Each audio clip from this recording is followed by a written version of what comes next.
I guess we'll start this one off with a quick question. Do you love your body? Yes or no? For those of you that answer no, you probably know that you're not living the healthiest life. You know you're not stretching, you know you're not exercising enough, and you know that you eat copious amounts of junk food. And or you have some image issues that you need to work through at a different level, right?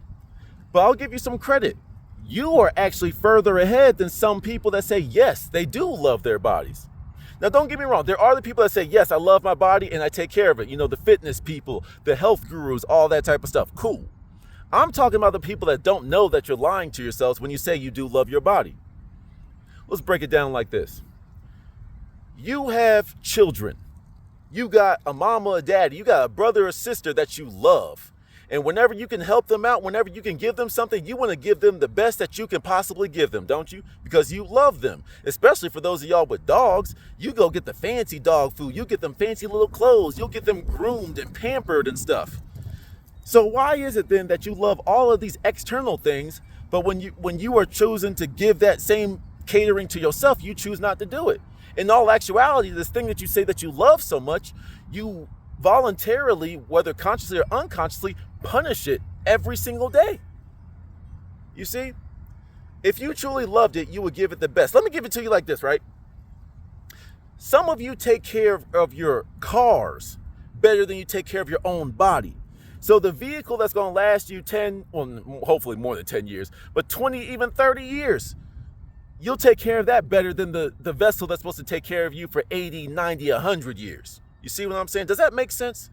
Some of you are every sunny day like it is today. You're out there washing your car. You're buffing it. You get it nice and shiny. You're spraying all the cleaning chemicals on the wheels and the rims to get it looking nice, tip-top shape. You know, you're tuning it. You're giving it all the right oil it needs. You're refilling the windshield wiper fluid. You're doing everything that you're supposed to do.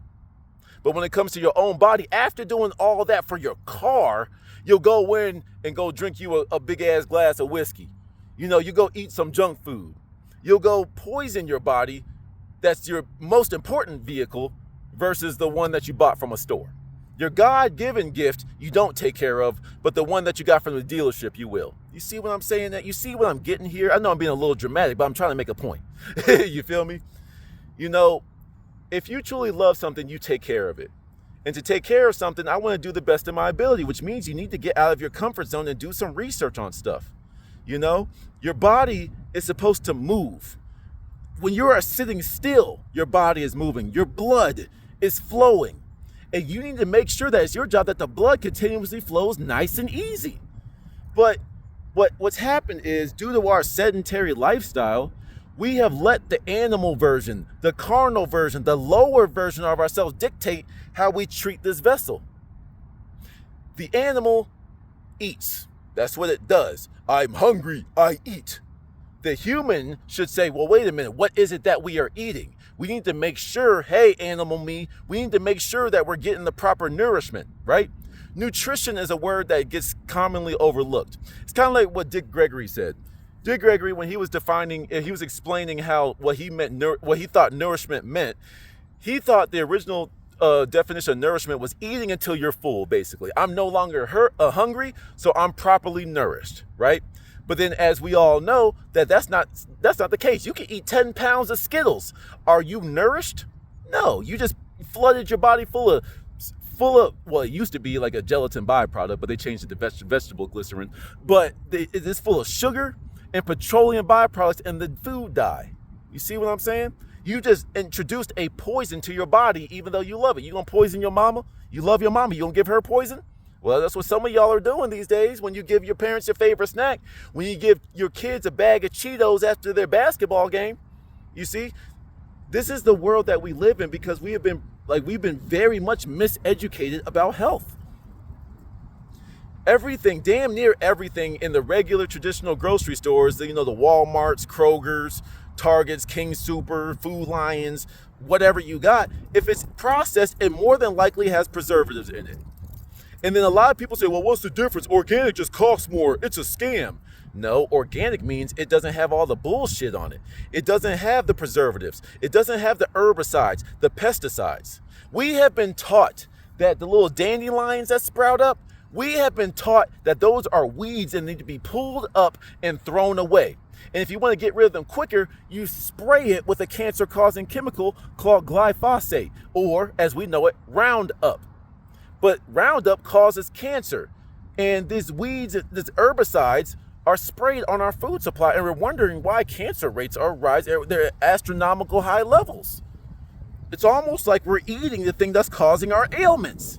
And then when we have these ailments, because we're trying to cure our body and we want our body to feel better, we then flood our body with a whole bunch of drugs, which often have more side effects, which is just hurting a different part of your body.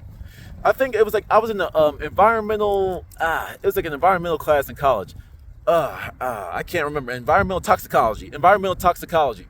And we learned how all these chemicals have an effect on you, all these medicines. Tylenol messes with your kidneys and your liver, because after you take something, your livers and your kidneys, they try to like extract the things and they rid the pollutants from it. But some of these pollutants are very taxing on the body. But you think you're doing something. The way that some of y'all treat y'all's body is kind of like how y'all are in relationships. You only want to fix things when things are unfixable. When things got really bad, that's the only time you want to add a little bit of effort.